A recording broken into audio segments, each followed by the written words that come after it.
Bonsoir à tous, j'espère que vous allez bien. Bienvenue sur la chaîne Christian Lema Coaching, la chaîne qui vous donne des clés pour votre développement personnel et professionnel. J'espère que vous avez suivi les 2 premières vidéos de la chaîne. Si vous ne l'avez pas fait, je vous invite à les suivre, à liker, à partager et à commenter également. Et aujourd'hui, nous allons parler d'un sujet touchy, sensible, comment supporter un job que l'on déteste.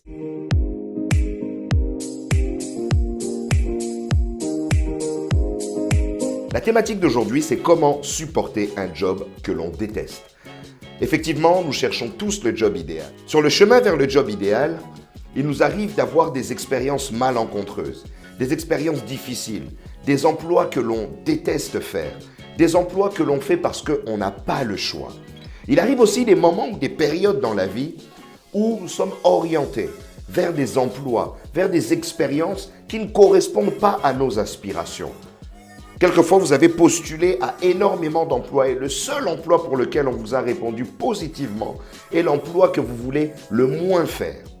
Et il m'est arrivé, moi, à titre personnel, de faire ce type de job où vous y allez avec la boule au ventre, où le moment où vous vous réveillez le matin, vous n'avez pas envie d'y aller. Il m'est arrivé de travailler sur les marchés, un environnement qui pour moi était difficile parce que je n'avais pas le choix, c'était un job étudiant. Il fallait se lever tôt, il fallait se lever à 4 heures du matin. C'était un job physiquement difficile. Je l'ai fait difficilement, péniblement. Et c'était le job que je n'aurais surtout pas voulu faire tout au long de ma vie. Et on a tous des expériences comme ça. Il m'est arrivé au moment où j'avais envie de changer de vie, où j'avais envie d'évoluer, d'avoir que des opportunités dans le commerce. Et donc, l'emploi du commerce était pour moi un emploi que je ne voulais plus. Il y a des gens qui aiment cet emploi. Il y a des gens qui aiment être vendeurs. Il y a des gens qui aiment ce job. Et moi, je n'aimais plus ce job. Et lorsque je me levais le matin pour aller en boutique pour vendre, je me sentais très mal. Et il nous arrive tous d'avoir ce type d'emploi où l'on sent que cet emploi n'est pas fait pour moi. Même mon épouse, il m'arrivait de la récupérer à un moment donné de sa vie où elle devait financer ses études. Elle devait faire un job dans l'entretien, le ménage et pouvoir nettoyer des bureaux. Et pour elle, c'était un job extrêmement difficile et en plus, elle devait avoir plusieurs heures à faire après les cours pour pouvoir financer ses études. C'était un job non seulement qui ne correspondait pas à ses aspirations, mais c'était aussi un job astreignant pour elle, parce que les horaires étaient extrêmement compliqués. Et quelquefois, on n'a pas le choix, et on fait ce job que l'on déteste. Parfois, ces jobs que nous détestons sont des jobs faits pour les autres. Je vous ai parlé des emplois que j'ai faits dans le commerce, dans la vente. Il y a des gens que j'ai rencontrés qui s'épanouissaient dans ces métiers, qui s'épanouissaient dans la vente, qui rêvaient de devenir responsable point de vente, responsable de magasin, qui rêvaient de gravir les échelons dans ce secteur d'activité. Et donc, ce n'est pas mépriser un emploi, mais il est un fait, tous les jobs ne sont pas faits pour nous. Tous les jobs ne correspondent pas à nos aspirations. Et donc, tous les jobs ne correspondent pas à ce que l'on veut faire dans la vie. Et donc, lorsqu'on fait un job que l'on ne veut pas faire dans la vie, c'est extrêmement difficile. Ensuite, il y a un deuxième aspect qui rend les jobs difficiles. C'est l'environnement d'équipe. Vous pouvez avoir le job de vos rêves, le job idéal, mais quelquefois, ce job peut être pollué par l'environnement, pollué par des collègues parfois qui n'ont pas les mêmes valeurs que vous, quelquefois qui n'ont pas la même mentalité que vous, des collègues quelquefois qui ne vous acceptent pas, qui ne vous apprécient pas. Et donc quelquefois on a la boule au ventre en allant au travail le matin parce que l'environnement dans lequel on travaille est un environnement toxique. Et donc il nous arrive de ne pas supporter un emploi, non pas parce que l'emploi en soi ne correspond pas à nos aspirations, mais parce que l'environnement de cet emploi, soit la hiérarchie, soit les collègues, oui, soit mon manager, oui, différentes choses dans l'environnement du travail font que le job est difficile. Ces jobs, on les appelle jobs alimentaires, jobs de nécessité, on leur donne diverses noms. Le dénominateur commun entre ces emplois pour vous, c'est qu'ils sont insupportables. Aujourd'hui, nous allons partager quelques clés pour pouvoir justement prendre du recul et comprendre comment supporter ces jobs que l'on a du mal à vivre. Comment supporter cette phase de la vie où on est désaligné entre le travail que l'on fait et ce que l'on a réellement envie de faire. Comment justement surmonter ces étapes pour pouvoir atteindre justement l'emploi ou le job que l'on vise réellement, que l'on a réellement dans notre cœur, que l'on a réellement envie de faire. Et donc, nous allons partager aujourd'hui 4 clés. 4 clés qui vont être pertinentes et intéressantes pour chacun d'entre vous. La première clé que je vous partage, c'est de vous rappeler du sens. Le sens, c'est la raison d'être. Le pourquoi vous faites ce travail. Le pourquoi vous vous levez le matin ou peut-être vous vous levez tard la nuit parce qu'il y a aussi des emplois de nuit que l'on fait. Et donc la raison d'être du fait de vous lever pour aller faire ce travail. Aller dans cet environnement que vous ne supportez pas. Et la raison d'être, elles peuvent être multiples. Je vous ai parlé tout à l'heure de mon épouse qui allait faire un emploi qu'elle ne voulait pas faire. Et elle en a fait plusieurs d'ailleurs. La raison d'être, c'était de financer ses études. Elle se levait tous les matins et elle allait travailler aussi le soir, le week-end, le soir, pour pouvoir tout simplement financer son master. Et donc, c'était ce qui l'a motivé, c'était le sens de son travail. Les éléments de sens peuvent être multiples. Ça peut être pour des raisons familiales. Vous devez vous battre pour votre conjoint, pour vos enfants. Vous avez des factures, des crédits à payer. Et donc, tout ça sont des éléments de sens qui sont pour vous des moteurs et des raisons d'être pour pouvoir faire ce travail. Il peut y avoir un grand projet, un projet qui fait partie de vos rêves. Peut-être un achat immobilier, peut-être financer votre mariage. Vous avez différentes choses qui vous poussent à aller faire ce travail. Il m'est arrivé, moi, de faire un travail en plus de mon alternance où j'allais travailler dans un magasin de vente et qui était un emploi que je ne voulais pas faire dans les Champs-Élysées où j'étais vendeur. Mais je le faisais pour pouvoir financer mon mariage, pour pouvoir payer mon mariage. Et c'était mon moteur. Et j'allais me battre, j'étais fatigué pour pouvoir le faire. Mais mon moteur, c'était ce rêve de pouvoir épouser la femme de ma vie. Lorsque vous vous rappelez du sens, peu importe l'environnement dans lequel vous évoluez, peu importe la qualité de votre manager, peu importe la qualité de vos collègues, vous serez focus sur le sens et la raison d'être qui vous poussent à faire ce travail. La deuxième clé, c'est de discerner ce que nous y apprenons.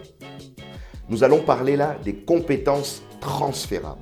Comme je vous l'ai évoqué dans ma première vidéo, il n'y a pas d'expérience inutile. Il n'y a que des expériences qui nous construisent. Il n'y a aucune expérience dans laquelle vous n'engrangez pas des compétences. Que ce soit dans un emploi que vous jugez servile, que ce soit dans un emploi que vous jugez difficile, que ce soit dans un emploi que vous jugez méprisable, peu importe, on y engrange toujours des compétences. Et donc, essayez de vous concentrer et de discerner les compétences que vous êtes en train d'acquérir en faisant cet emploi.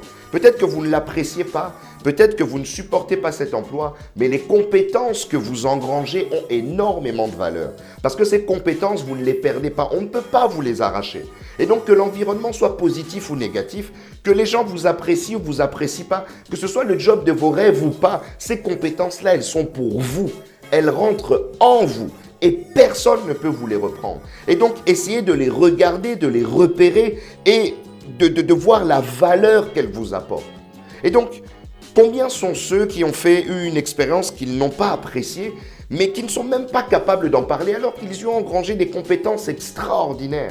Je vous ai parlé tout à l'heure de mon expérience sur les marchés, mais ça a été la meilleure école. Parce que c'est l'école qui m'a appris à me lever tôt. C'est l'école qui m'a appris à arriver à l'heure. C'est l'école qui m'a appris à pouvoir donner de ma personne, à pouvoir être engagé au maximum. Parce que si vous n'êtes pas engagé, ça ne marche pas. Ça m'a appris la relation client.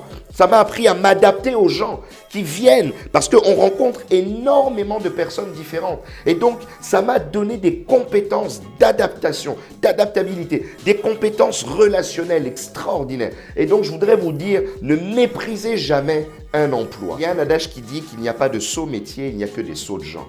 Et à force de trouver que ton métier est sot, tu oublies que ce métier a de la valeur.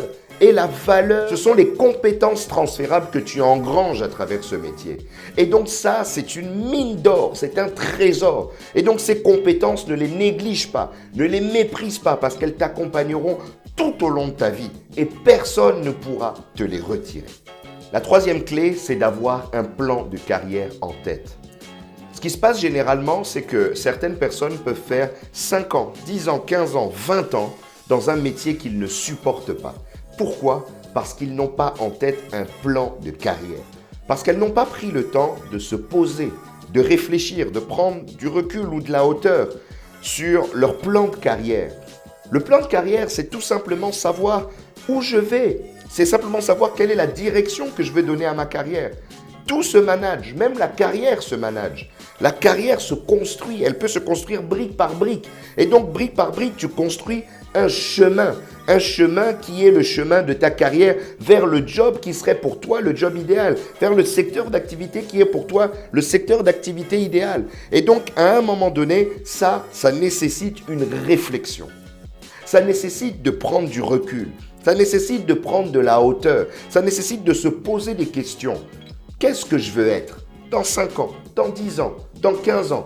Quels sont mes réels moteurs? Quels sont mes réels éléments de motivation? Et donc, avoir un plan de carrière, c'est essentiel. Et le plan de carrière vous aide à réaliser que le métier que je fais n'est qu'une étape, n'est que temporaire. Mais je sais qu'après ce métier, voilà ce que je pourrais faire. Voilà que ce métier pourra m'ouvrir telle porte. Ce métier pourra me ramener vers tel chemin. Et donc finalement, ça rend ce job non pas comme un élément permanent, mais comme simplement un marchepied pour pouvoir monter vers d'autres choses.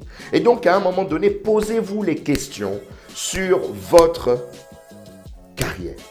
À force de rester trop longtemps dans un emploi ou dans un environnement qu'on ne supporte pas, on devient nous-mêmes toxiques.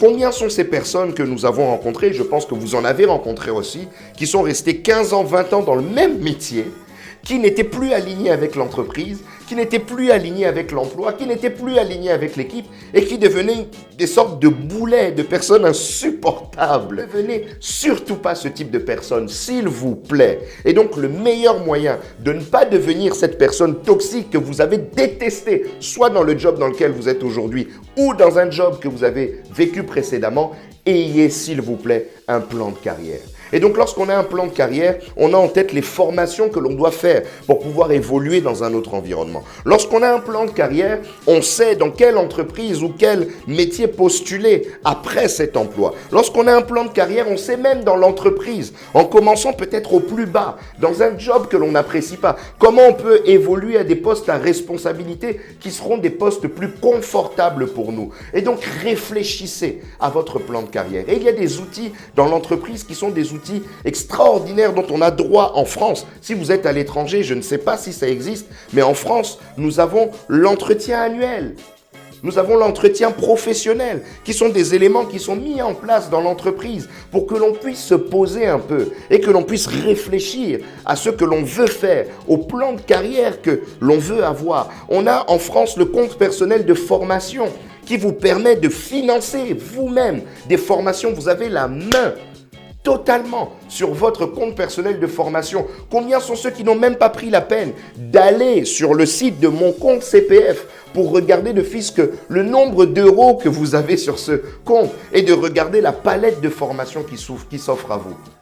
Véritablement, en France, nous avons énormément d'outils pour pouvoir gérer nous-mêmes notre carrière. Tu es responsable de ta carrière. Et si tu es à l'étranger, réfléchis aux différents outils qui existent dans ton pays que tu peux pouvoir utiliser pour pouvoir optimiser et booster ta carrière. Là, nous avons partagé pas mal d'éléments qui vont te permettre de mettre en place ou de dessiner ton plan de carrière. Tu peux même l'écrire, tu peux même le dessiner, faire des schémas, mais en tout cas, prends le temps de réfléchir sur ce sujet ô combien important. La dernière clé, veille à bien faire ce travail. C'est très important, c'est même essentiel de bien faire ce travail, de bien faire son travail. Quel que soit le travail que l'on te donne, fais-le bien. Être professionnel, sérieux, engagé, c'est essentiel, même lorsque l'on ne supporte pas cet emploi. Je vais vous ramener à une chose dont vous avez peut-être déjà entendu parler, c'est la pyramide de Maslow. Une pyramide qui hiérarchise les différents besoins de l'être humain pour son épanouissement. Et dans l'un des éléments au plus haut dans la pyramide de Maslow, c'est le besoin d'estime. Le besoin d'estime, c'est tout simplement le besoin qu'a l'être humain d'être reconnu, d'être valorisé, le sentiment d'être utile, le sentiment d'être récompensé par rapport à un rôle ou à une chose que l'on fait. Et donc ce besoin d'estime, nous l'avons tous. Ce besoin de reconnaissance, nous l'avons tous. Et donc, lorsque tu fais bien ton travail, généralement, tu es reconnu. Généralement, tu es valorisé, tu es félicité. Lorsque tu es au rendez-vous de tes objectifs, tu es félicité. Et le fait de satisfaire son besoin d'estime, le fait de satisfaire son besoin de reconnaissance, rend cet emploi beaucoup plus supportable que lorsque tu n'es pas au rendez-vous de tes missions. Je vais vous parler d'un cercle vicieux dans lequel on se trouve généralement lorsqu'on fait un emploi que l'on n'apprécie pas. On se retrouve justement dans une spirale où nous sommes démotivés, nous sommes désengagés, nous n'atteignons pas nos objectifs, nous sommes sanctionnés pour cela. Et à la fin, ça réalimente la démotivation initiale. Et donc c'est une sorte de cercle vicieux dans lequel on se trouve et qui fait que d'année en année, de mois en mois, en faisant ce travail, on se maintient dans une spirale négative. Mais imaginez-vous si on décide de changer les choses. Vous êtes démotivé, vous ne supportez pas ce travail, mais vous vous donnez quand même à fond pour atteindre vos objectifs. Vous êtes félicité et reconnu. Vous êtes encouragé. Et donc votre besoin d'estime est comblé. Laissez-moi vous dire qu'in fine, lorsqu'on revient à la notion de motivation, vous serez encore plus motivé pour la fois d'après. Et donc, au lieu d'alimenter un cercle vicieux, je vous invite à alimenter un cercle vertueux à travers votre engagement et la qualité de votre travail. Ce qui va vous aider à combler votre besoin d'estime et qui va vous aider à supporter cet emploi qui, je vous le rappelle, est temporaire parce que vous avez un plan de carrière. La première clé, c'est de te rappeler du sens, le but, la raison qui te pousse à te lever tous les jours pour pouvoir faire ce travail. La deuxième clé, c'est de discerner les compétences transférables, discerner ce que tu y apprends. La troisième clé, c'est d'avoir un plan de carrière, de pouvoir l'écrire, le dessiner, t'en souvenir et qu'il te guide. Et la dernière clé, c'est de veiller à bien faire son travail pour pouvoir alimenter ton besoin de reconnaissance. J'espère que cette vidéo vous a plu et surtout vous a été utile.